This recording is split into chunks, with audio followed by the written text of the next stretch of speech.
कधी कधी शरीरातील काही अवयवांमध्ये आढळून येणारी लक्षणं ही गंभीर आजारांचं सूचक असू शकतात। पायांना येणारी सूज ही पण अशीच एक बाब आहे। गेल्या 1.5 वर्षात म्हणजे जेव्हापासून कोरोनाची साथ सुरू झाली आहे, अनेकांमध्ये पायावरील सुजेचा त्रास दिसून येतो। वयस्क व्यक्ती व तासनतास एकाच जागी बसून वर्क फ्रॉम होम करणाऱ्यांमध्ये हा त्रास जास्त होतोय। लॉकडाऊनमुळे सतत घरी राहणं व नियमित चालणं फिरणं बंद होणं हे जरी याचं कारण असलं तरी काहींमध्ये याच्या मुळाशी पायातील वेन्सच्या व्याधी असू शकतात हे लक्षात ठेवणं गरजेचं आहे।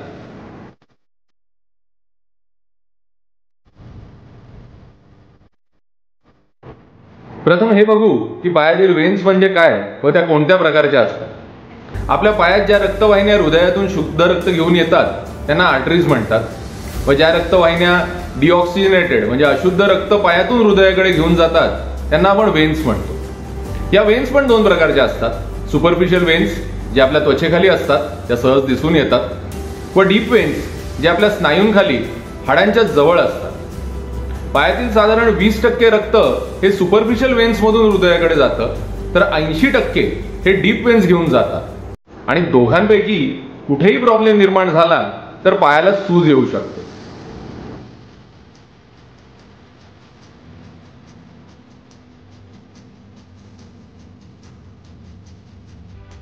सुपरफिशियल वेन्स बाबतीत बोलायचं झालं तर यांच्यामध्ये वाल्व्ज असतात।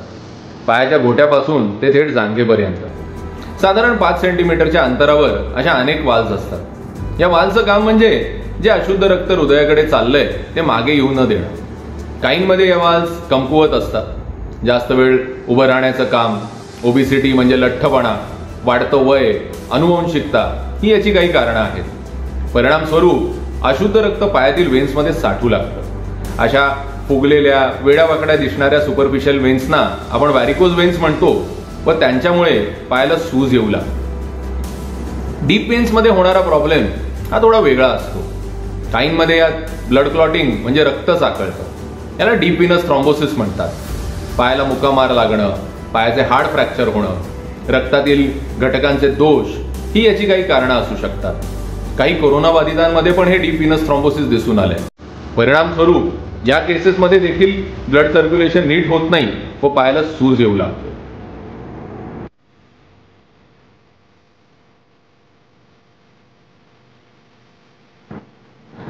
एक लक्षात ठेवणं गरजेचं आहे की वेन्सच्या प्रॉब्लेम्स व्यतिरिक्त पायावर येणारी सूज इतर कारणांमुळे पण असू शकते। ओबेसिटी म्हणजे लठ्ठपणा, संधिवात, थायरॉइड हार्मोन्सची कमतरता, किडनी अथवा हृदयाचा आजार या अशा गंभीर व्याधींमध्ये देखील पायावर सूज हे प्राथमिक लक्षण असू शकतं। त्यामुळे साधारण अशा वाटणाऱ्या त्रासाकडे दुर्लक्ष करू नये।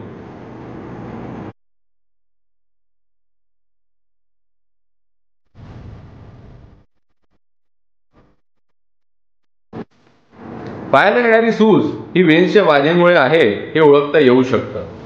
जर पायाला येणारी सूज दिवसभरात वाढत असेल व सकाळी उठल्यावर किंवा पाय वर करून थोड्या वेळ आराम केल्यावर ती नाहीशी होत असेल तर ती वेन्सचा प्रॉब्लेम दर्शवते।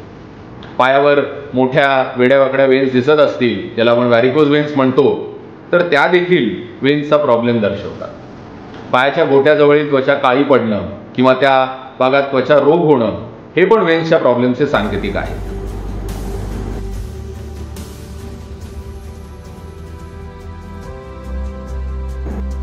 जर वेन्सच्या व्याधी असतील व त्याकडे दुर्लक्ष झालं तर पुढे जाऊन त्या गंभीर स्वरूप धारण करू शकतात। सुपरफिशियल वेन्स मधून रक्तस्राव होणं वा त्यात ब्लड क्लॉटिंग होणं, पायाच्या घोट्याजवळील त्वचा काळी पडणं, त्याला खाज सुटणं व काहींमध्ये न भरणाऱ्या जखमा होणं हे असे कॉम्प्लिकेशन्स निर्माण होऊ शकतात। योग्य काळजी घेतल्यास मात्र हे टाळता येऊ शकतात।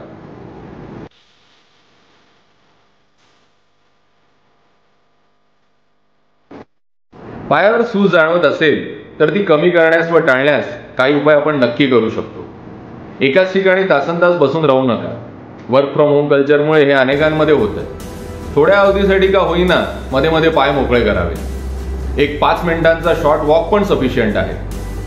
डेस्कवर बसल्या जागी अथवा प्रवासावेळी पायाच्या घोट्याच्या हालचाली करत राहाव्यात, याला आपण स्विंग मशीन मुवमेंट्स म्हणतो। जर शक्य असेल तर पायाखाली लोड घ्यावा अथवा पाय समोर एका खुर्चीवर ठेवावे। अशा लिम्ब इलेव्हेशनमुळे व्हीनस ब्लड रिटर्नला थोडी मदत होते. रोज किमान 30 ते 45 मिनिटं चालण्याचा व्यायाम करावा. उभं राहून टाचा वर करण्याचा व्यायाम घरच्या घरी करावा. 25 ते 30 रिपिटेशन्स दिवसातून 2दा तरी करावे. विशिष्ट प्रकारचे मोजे, ज्याला आपण ग्रॅज्युएटेड कम्प्रेशन स्टॉकिंग्स म्हणतो, हे दिवसातून काही तास तरी वापरावे. यामध्ये क्लास 1, 2 आणि 3 असे प्रकार असतात. तुमच्या डॉक्टरांच्या सल्ल्यानुसार ते ठरवता येते. आपलं वजन नियंत्रित ठेवण्यासाठी योग्य आहार व नियमित व्यायाम करावा. आहारात अतिरिक्त मीठ व मसालेदार पदार्थ टाळावे.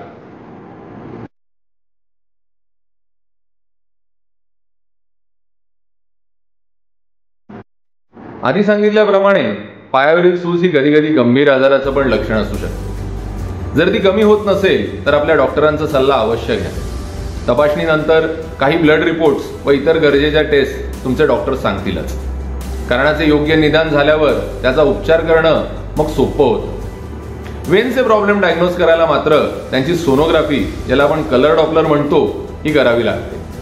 व्हॅरिकोज वेन्स असल्यास आता लेझर ट्रीटमेंटने विना शस्त्रक्रिया व वेदनारहित पद्धतीने त्यांचा उपचार सहज शक्य आहे.